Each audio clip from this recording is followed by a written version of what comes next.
Hello, everyone. Happy New Year. And here we are again on Zoom, right? I hope everyone's healthy and well, and that you've had a pleasant holiday despite the continuing onslaught of COVID. We're very happy to have you join us this evening to kick off our 2022 season, and we're extremely happy to be celebrating the launch of poet Sharon Charde's new poetry collection, The Glass is Already Broken, which miraculously arrived right on time today, didn't it, Sharon? Yes. We're on tender supply chain issues. If you haven't already ordered your copy, we'll have signed copies in Millerton on Friday. I would think they'll be on the floor, maybe on Thursday. And you can order them online at oblongbooks.com. Our interlocutor this evening is Honor Moore, and Honor's having some difficulty signing on this evening, which is why we've started without her. So we're expecting her to pop up at any minute.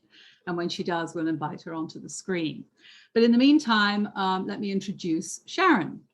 Sharon Charde has 6 published poetry collections. She has taught poetry to incarcerated girls for 16 years and wrote a memoir about that work, I'm Not a Juvenile Delinquent, which we highlighted at one of our events last year. She's received many awards for her poetry, including 7 Pushcart nominations, plus fellowships to Yaddo, the Virginia Center for the Creative Arts, a MacDowell Fellowship, and more.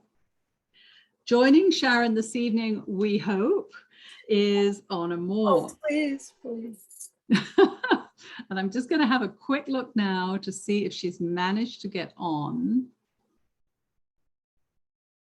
Bear with me, please. There's so many of you. Hang on. Not yet. We don't have Honor yet. Let's hope she gets on soon. Honor is the author of Our Revolution, A Mother and Daughter at Midcentury, which we also highlighted as one of our events for Oblong, right at the beginning of the pandemic on Zoom, and The Bishop's Daughter, a finalist for the National Book Critics Circle Award. Sharon and Honor will answer your questions after the conversation, so please enter them in the chat or the question module below at any time during the program. And while we wait for Honor, Sharon, let's begin and let's talk about this new book. Tell us about The Glass is Already Broken and what motivated you to write this poetry collection. Tell us about the theme of the collection. Well, I have to laugh because The Glass is Already Broken. I have to read the epigraph. That's the epigraph for the book, so people understand what, and it's all what's happening now. This is a quote from Ajahn Chah, who is a Thai meditation master, and he's talking to his monks. And this is the quote, this is the epigraph. Before saying a word, he motioned to a glass at his side. Do you see this glass, he asked us. I love this glass. It holds the water admirably. When the sun shines on it, it reflects the light beautifully. When I tap it, it has a lovely ring. Yet for me, this glass is already broken. When the wind knocks it over, or my elbow knocks it off the shelf and it falls to the ground and shatters, I say, of course. But when I understand that this glass is already broken, every minute with it is precious. So I wish I had known and been able to embrace this concept, this really important idea before Jeff died. But his death, which is one of the huge themes of my work over the last 35 years, is what forced me to understand all is impermanent. And as I said, I have to laugh because not only tonight are we struggling with technology, and Honor, who I had so looked forward to sharing this evening with as one of my first teachers and somebody who knew me way back when I was just beginning my poetry journey. The book itself has gone through so many struggles. The cover, beautiful cover art by my dear friend Jared Beck, I think we had 3 tries at trying to get it right, and it's still not quite right, but it's much better than it was. And the print on the cover was brown, and now it's black, the way it was supposed to be. And then the printing was delayed and held up. And you know, I am a person, I've always been a perfectionist to my regret. It's a very difficult way to live one's life, but I have, because of embracing this concept and trying to live it, I have been able to laugh about what's happening right now. I mean, it's not funny. I'm sorry. I don't mean to say that it's funny at all, but it would have been completely made me crazy. And I would have been so anxious that I wouldn't have been able to keep going with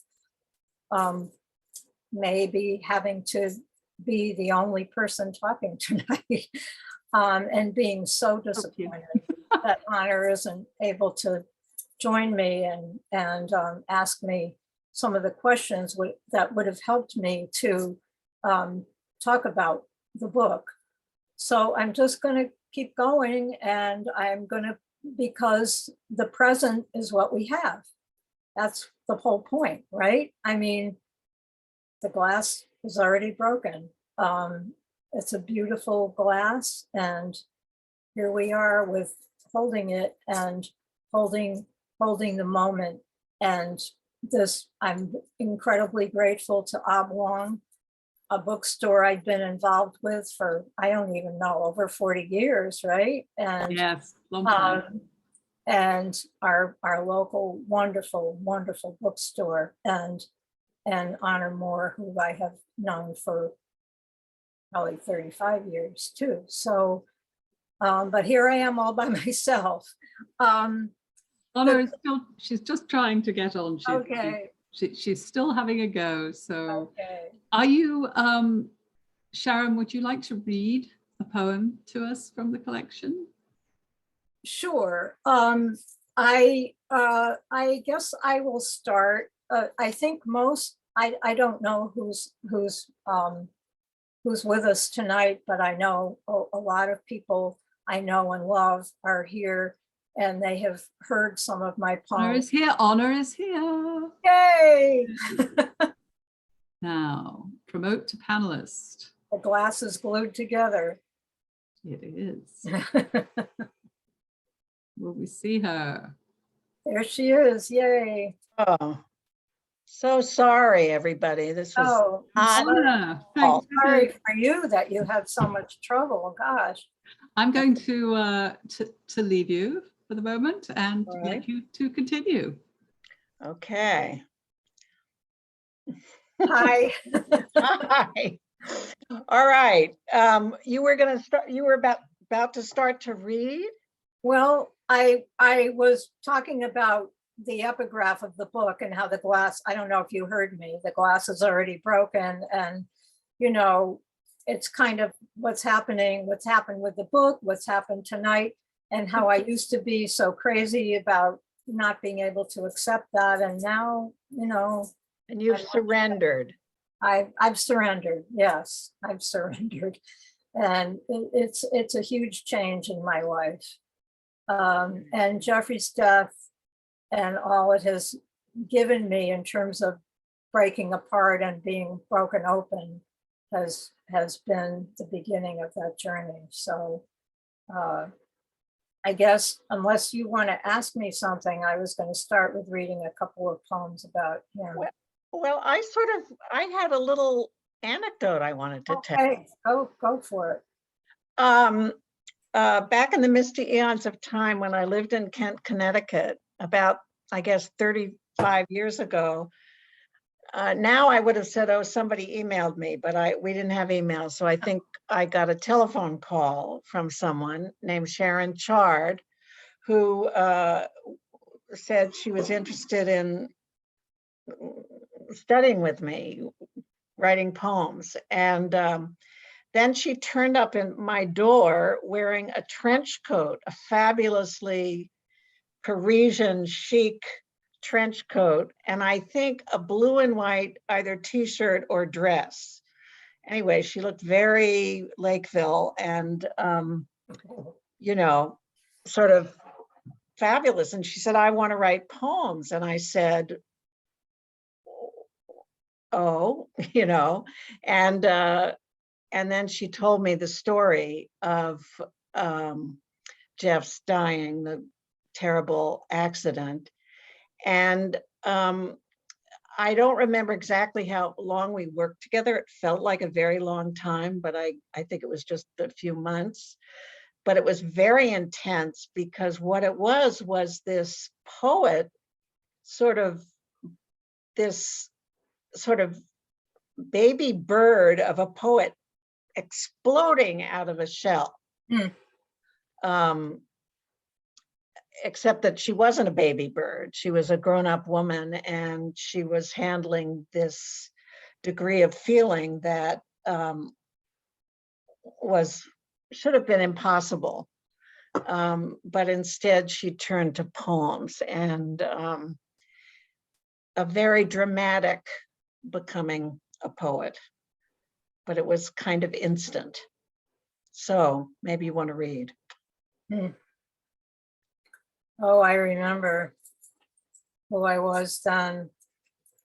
Just a girl in so many ways. What did I know?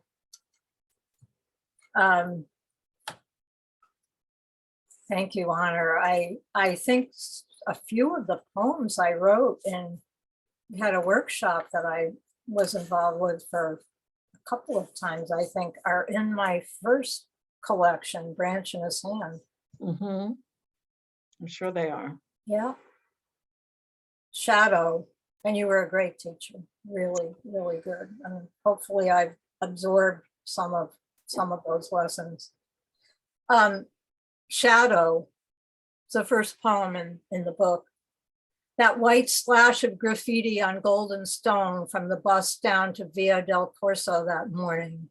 Americans, Roma will be your grave. The words looming so large, they're carved into me still. I didn't look at my son sitting next to me, attach the words to him, to us, though he'd soon be dead.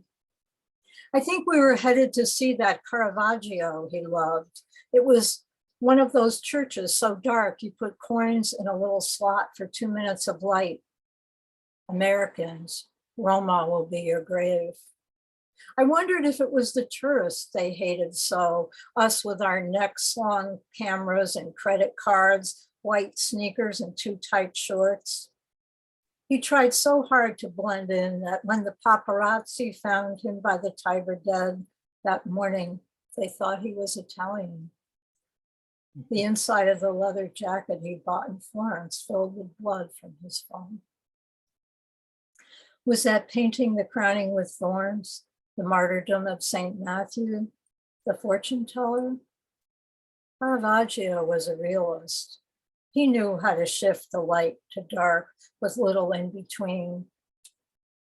No, I think it must have been Ecce Homo we were looking at then in that dark church, later on in the glaring brilliance of a Roman morgue.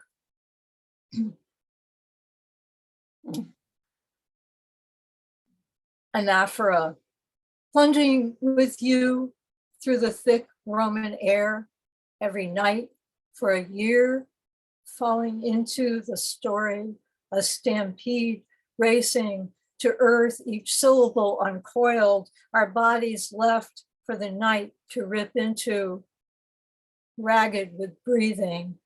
The future, maybe a few more moments, everything breaking. What put us here? And then last poem, which is not the last poem I'm going to read, but that's the title of the poem. I keep trying to feel who I was before you died. Listen to music I listened to then, Beatles, the band, Rolling Stones. Look through old photo albums. You and your brother all over the upstairs hall walls, all those young eyes clutching the cul-de-sac in my mind. I can't put the snakeskin back around its flesh, the snow back into the sky. Your brother said to his girlfriend once, I wish you'd known my mother then. She was so different. How, I wonder, trying to grasp a flower from the garden of weeds I've become. Nothing shiny, nothing green and holy in me now. She'll never know me. Sometimes just breathing hurts. Things don't go away, they become you. I tell myself I'm safe here, where there is no more careless happiness. And you? Can you hear the sound of yourself as I cannot? Do ghosts get stranded in the pool of their own shadows? Can there be music made of what I've lost? You never answer. And then one more.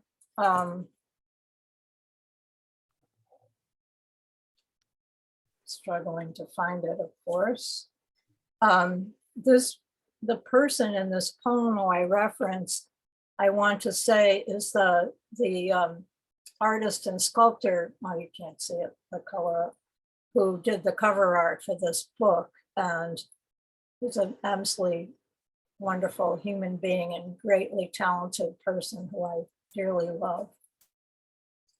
Mine. Do you ever feel like you're taking advantage of your grief? Jared questions me at dinner. He already knows it's okay to ask this of me. It's only been a few days at the artist colony, but we've found each other's insides, despite the fact that he's half my age and so tall he seems twice my height. Over cod and rice, I attempt response. It's been a sieve, my son's death, I say. Some back away, some come closer. But that's not the answer. The dead have no privacy, I try again. He's listening harder than I can think. I'm sure he doubts me. I have to dance to the end and there's no end, I don't say, nor do I add, I'm human because of it. Or that life singed with such long, raw learning cannot separate self from soul. Bonus in those, Jared? I don't know. We eat dessert, walk the luminous sliver between day and dark. Later, I ponder the answer I didn't offer. Yes, I do. His death, my best wound. It's made me special, sanctified. Grief and I are married now.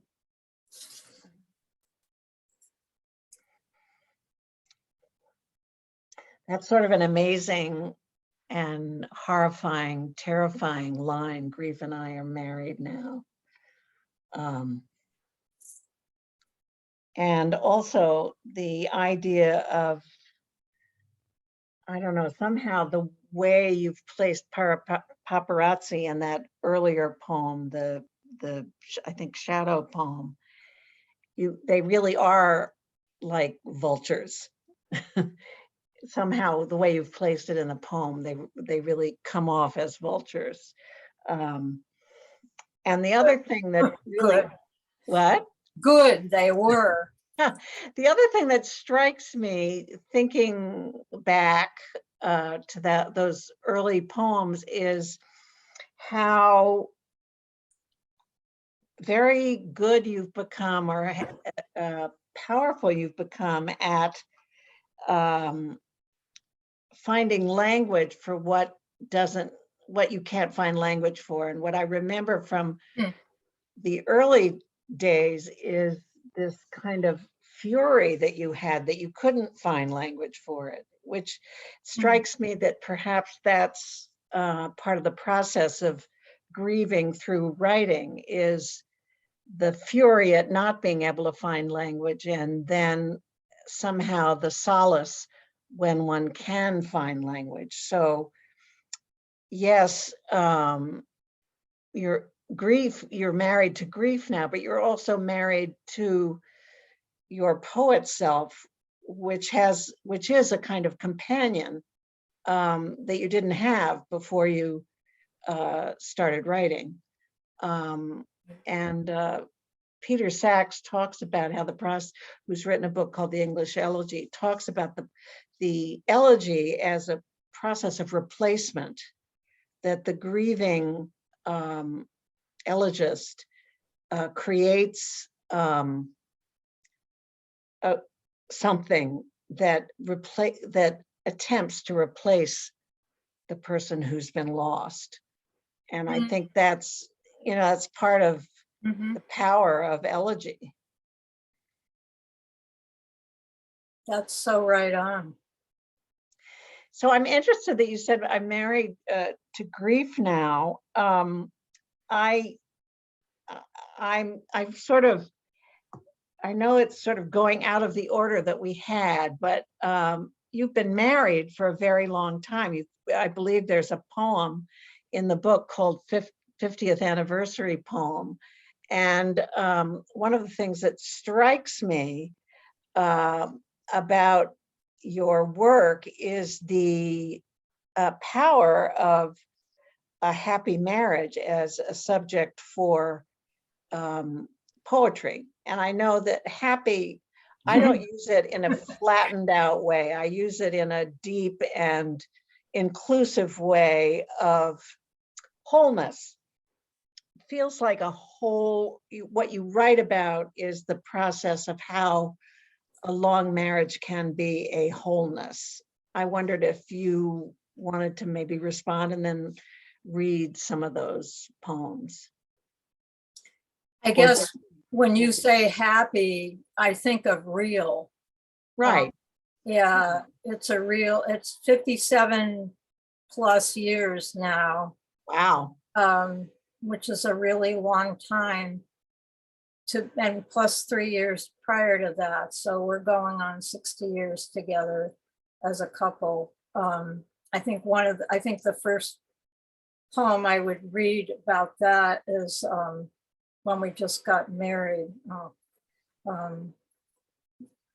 But marriage, a lot of people ask me, how could you possibly be married that long? How could, how do you do it?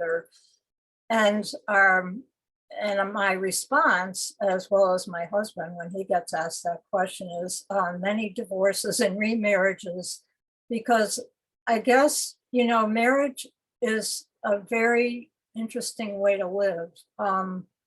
I'm just finishing up Red Comet by Sylvia Plath, which is an incredible book about the challenge that she faced and wasn't able to resolve very well, of being married and having children and wanting all that, and also wanting a creative life and a life as an individual woman as well. And I so resonate with so much of that, because that's part of been my struggle. And I think I'm married to somebody who is with me and never wanting to have seen marriage as a box. And we really allowed each other a lot of space. And sometimes that's been not the greatest thing, and other times it's been absolutely fantastic. And he totally supports this journey that I've been on as a poet for the last 35 years. He couldn't support it more.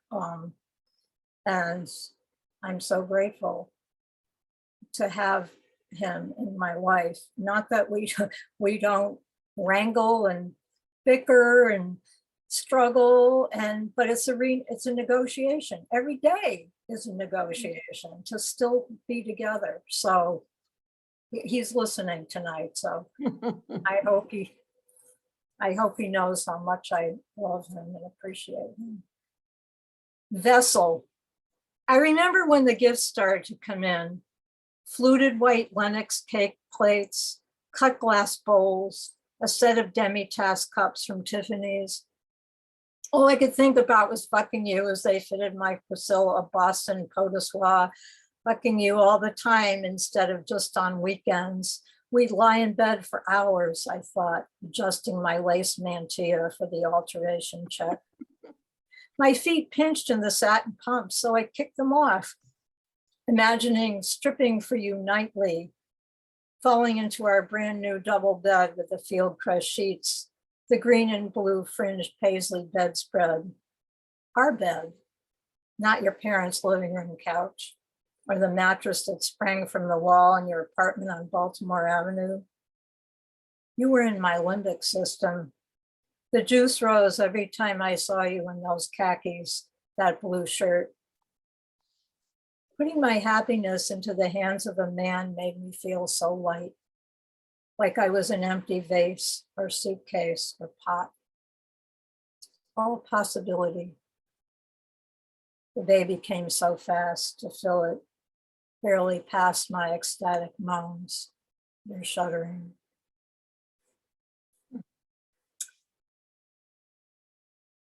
'50th anniversary for John.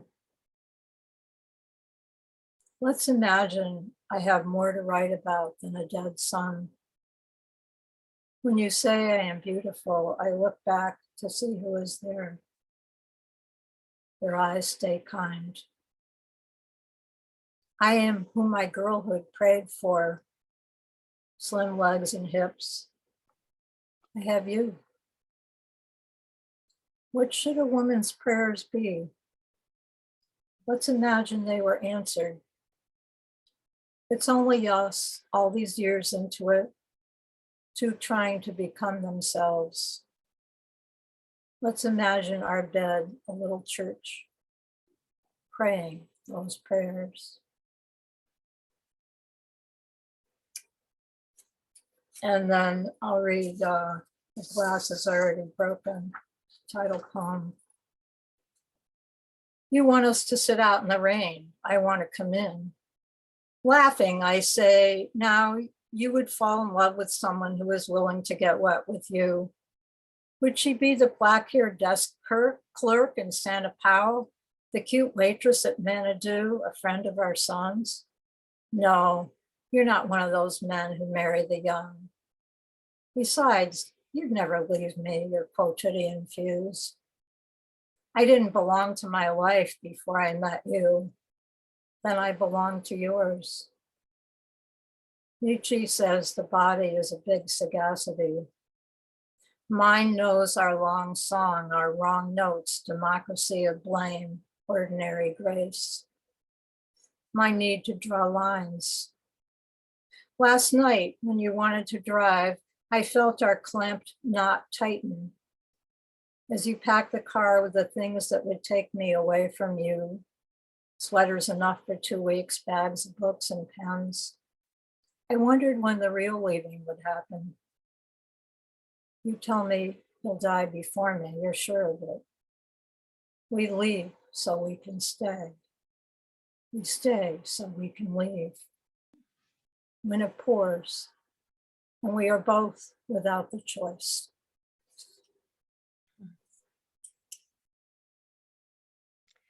Strikes me that I'm thinking of another poem of yours. I mean, one of the things you keep talking about in the poems, and I think poems are really about change, but you keep talking about change. And there's a poem in the book, Back Door, which I'd like for you to read because I think I love it, but also it's sort of heading, it seems to augur a different kind of poem for you. So and it's also about change. It's interesting that you say that, a different kind of poem for me, because it's only now when I would just had a residency in October, it feels like 20 years ago. And I'm finally starting to be able to write different kind of poems. It's taken me a really long time to be able to do that. And it's really, I'm really excited about it. Back door. I negotiate with hope. Ruinous feather. Can I have tomorrow? How about next week? She says, don't complain. Just get a smaller suitcase. It's like an aphoristic poem. It's like a gnomic poem. It's getting into the zone of aphorism and fable and the wise old woman or something. It's a little like it's Charles Simic-ish. The poet Charles Simic has some short poems like that. Anyway, I really love that poem. It's so interesting. If you had been my young student and written some of those poems, some of the ones you call the girl poems, I never would have thought you'd end up being married for 57 years. Is there one of those you'd like to read? Oh, the girl poems? Yeah. Let's see. Oh, I'll read, shall I read The Green Sweater? Sure. The Green Sweater. We hadn't even undressed yet. My sisters met you at the front door. That mint green wool you'd given me, a first gift. I was wearing it, a cardigan buttoned up to the neck with matching plastic rounds. Mother left meatloaf, mashed potatoes, a child's dinner for the four of us. You in my house, the inaugural male, mess of appetite circling around a maple table, that verdant sweater unlike anything I'd worn before, and my sisters knew it. I felt certain they were scoffing at my new taste. I'd never played with dolls or any toys in that house, and now you were here, a curio for their entertainment. That sweater chosen for me, I disdained it. But on the verge of loving you, I pushed against its warm enclosure. And still are. I wondered,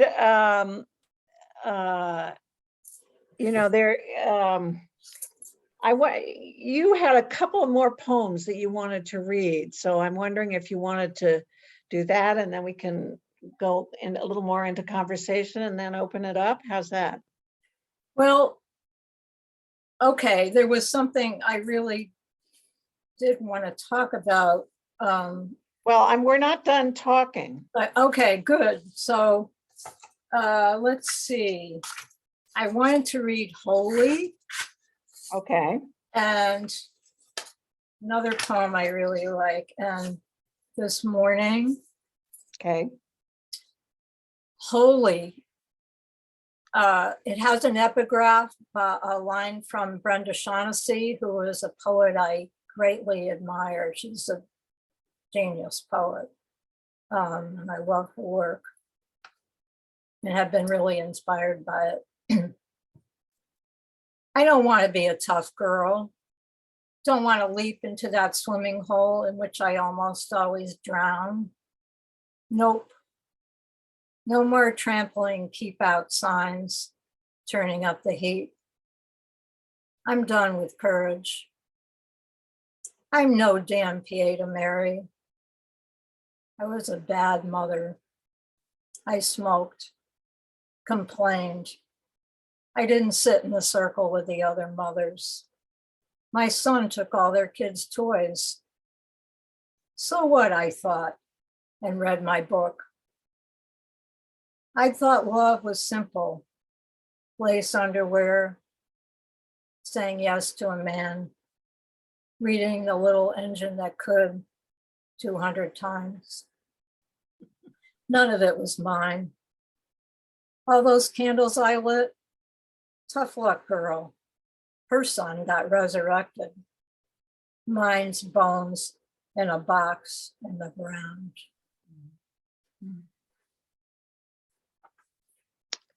That's strong. A strong juxtaposition there at the end. I really, you talked about earlier about the incredible satisfaction you get when you finish a poem that really gets what you have inchoate. Right. And that was, well, I like to think that most of these poems have that feeling, but that poem really, really did. Well, you link up there with a few thousand years, and a lot of people, Yeah, and I remember saying a Pietà with Jeff actually in Rome. I wanted to read a poem. I hadn't talked to you about reading this, but my grandson might be listening tonight, one of my grandsons, and it's a poem about him. It's called Candy and Salt. My grandson on the football field, his lean body wrapped around a practice dummy. August sun heats the rubber turf. It sticks to our shoes, the questions I don't ask. He wants this sport to fill his fall afternoons, the 20 pounds it would take, the yes from his father that would never come.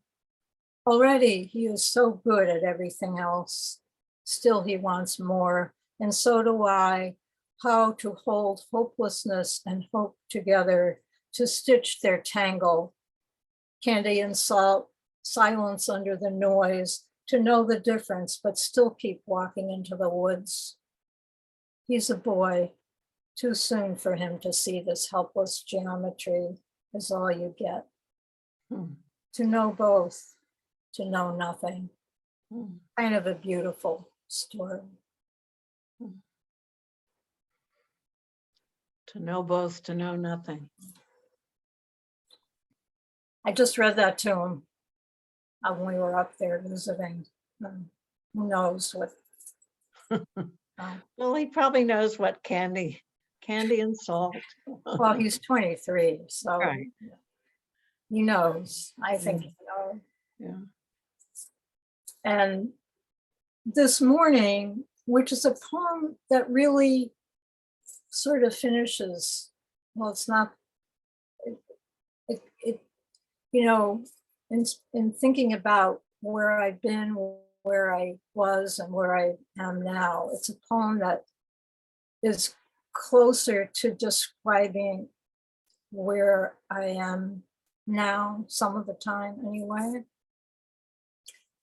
And I'm really excited Litchfield Magazine is publishing this poem on their website and their next magazine. Just really nice. This morning, while rain thinks about the ground, I am interrupted by forgiveness. I thought loss was the only word that had meaning. That bloom of desire was the scent that entered everything. I'd forgotten, or maybe had never known, the true shape of myself, at war so many years with the things the world was telling me. Get a turquoise spangled dress, consecrate yourself to scarcity, buy a ticket to somewhere else. I'd put a leash on the phoenix, let it out the back door to paw in black dirt, while I busied myself with the insistence of the past.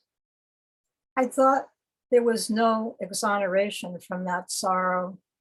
And then the rain, sudden luminous bolts of it. It's beautiful. Thank you. And it's such a Litchfield County landscape. It'll be wonderful in that magazine. That's what I thought of when I came to that last image, when I was reading the poem. So clear. So you had something you wanted to talk a little about before we, I'll see. People maybe put some questions in the chat, and Sharon will talk a little more, and then we'll see about some of the questions. Well, one of the things I really wanted to say tonight, and you had asked me something about who I was before I died, and then who I became. And I think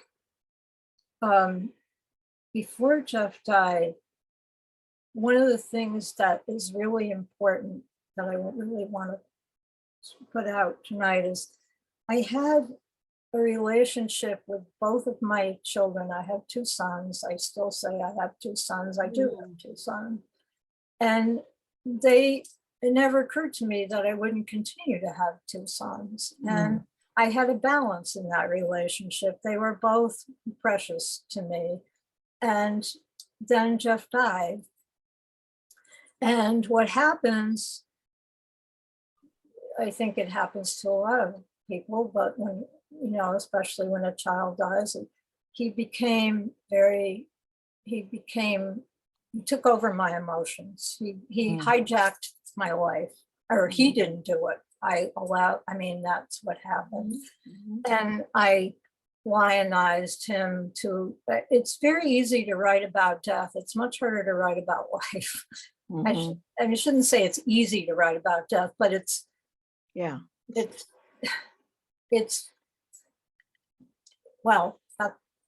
oddly, you're more in charge of it.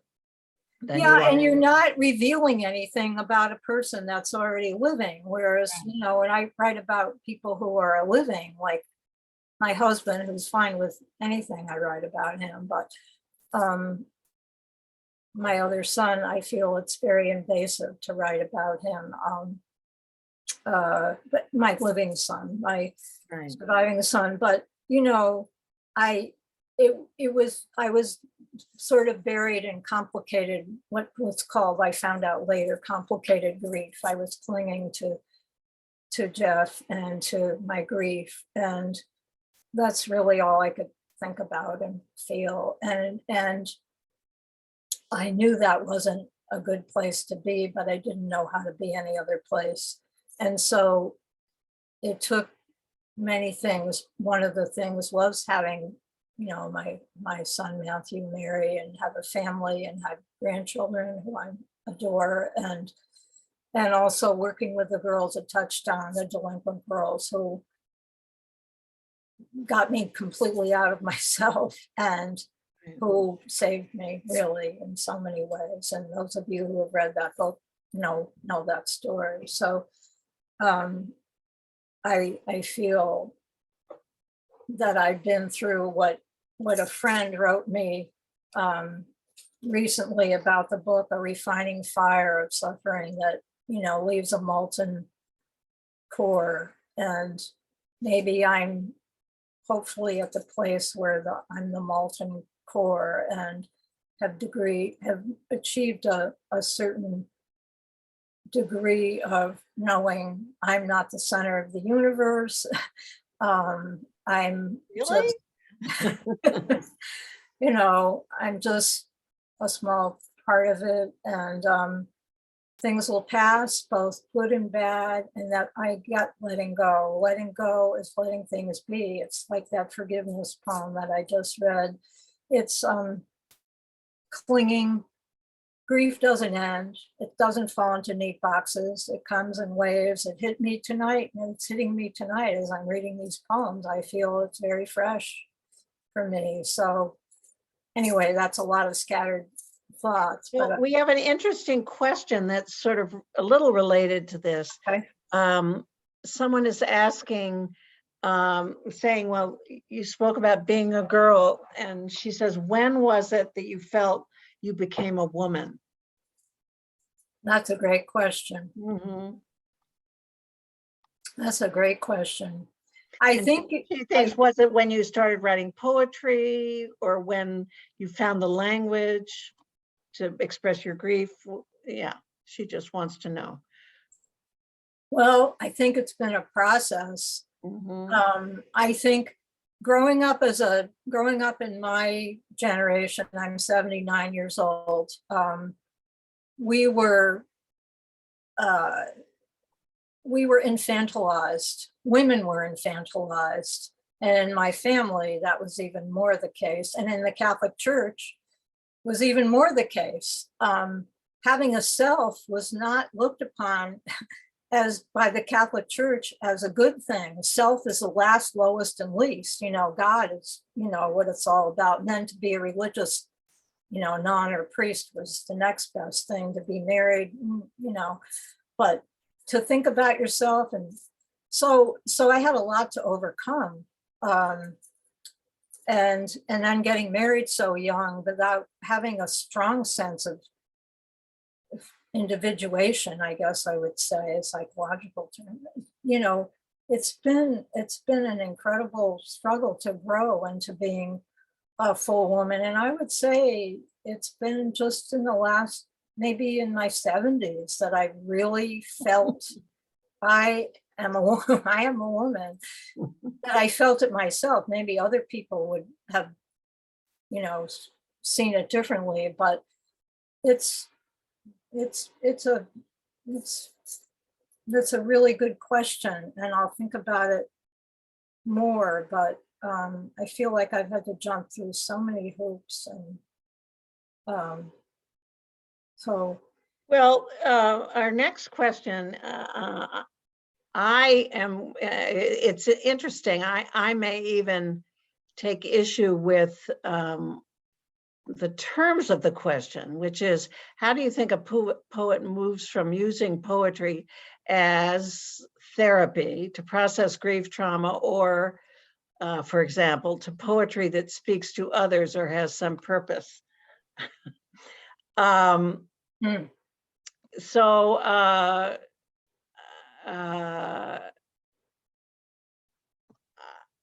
I just want to say that since time immemorial, I don't know, Sappho, Homer, Shakespeare,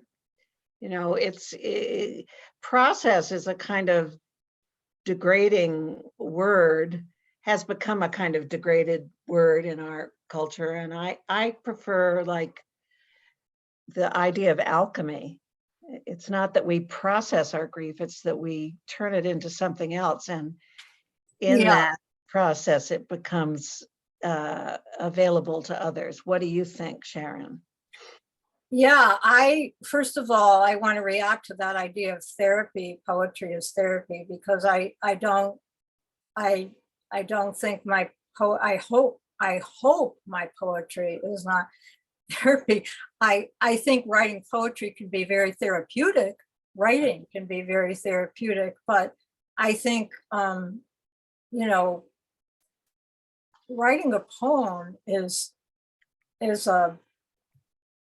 a poem is a work of art. I taught when I teach, I talk about transforming the inchoate and finding the language to match what is there, and creating something outside of yourself that is, a piece of art. And I don't think of that as therapy.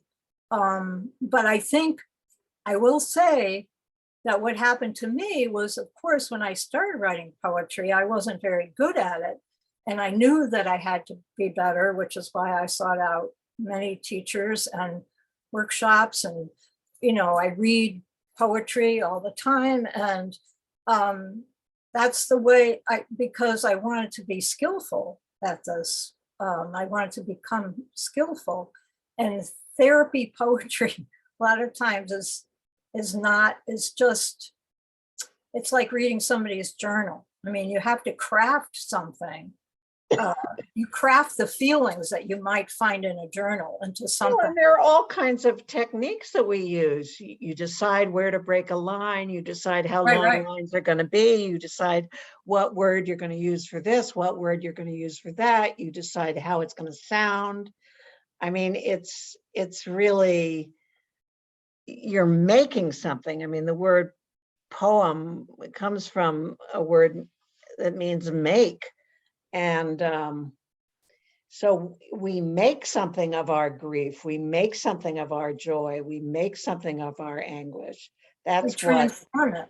we transform it, Transform we alchemize it, we make it, we go from lead to gold, or, you know, you know, and that the poem, the line, get a different, what is it, get a smaller suitcase? You know, that's a poem in itself. If you think about what that means, you know, back off. It means, oh, I'll be fine with, you know, what I can fit in the smaller suitcase. I mean, that's metaphor. And that's another poetic device. So it's not, it's a little, I think it sort of reflects the lack of ease our culture has with profound and intense feeling that we talk about having to process it. That's As, interesting. Yeah. you know, like processing cheese. Anyway, we're getting to the last moments here. Sharon, I wondered if you had a last word, a last poem, a last, I mean. I'll read one of the last poems in the book. Good. It's not the very last poem, but it could have been. I wasn't sure which one to put last. It's called Discharge Papers. I saw Mercy by the side of the road and left it there. I saw the skim of March ice and left it there. I saw my son going in another direction, my very own enunciation, the night you tore from the sky. All can stay where they are. I'll let the light tell me when day is finished. The subjects of my dreams stay in dreams. The stink of the past languish. I've used every bit of his death to get me here. I can choose whatever ending I want. Well, that speaks to the question, actually, that processing question also. I mean, and that again, you know, you have another image of something coming from the sky as the bolts of rain, and you have this enunciation from the sky. It's extraordinary. I mean, it's extraordinary how you've been able to, you know, transform so much of your experience into these poems. And in this book, you know, really crystalline. They become crystalline, and I can't wait to read what comes next. Well, I have a whole other book in process. You do, I know you do. Yep, I'm very excited to put it together. I've got another residency coming up next month, and I started it at UCross, and I've got a, well, you know what it's like to put a book together, all the pages on the floor, and then this doesn't work, and then I have to write something new. And it's such a wonderful way to live and to be living my life now as a woman at 79. And I feel very grateful that people like you have been there to help me in a time when I was really raw.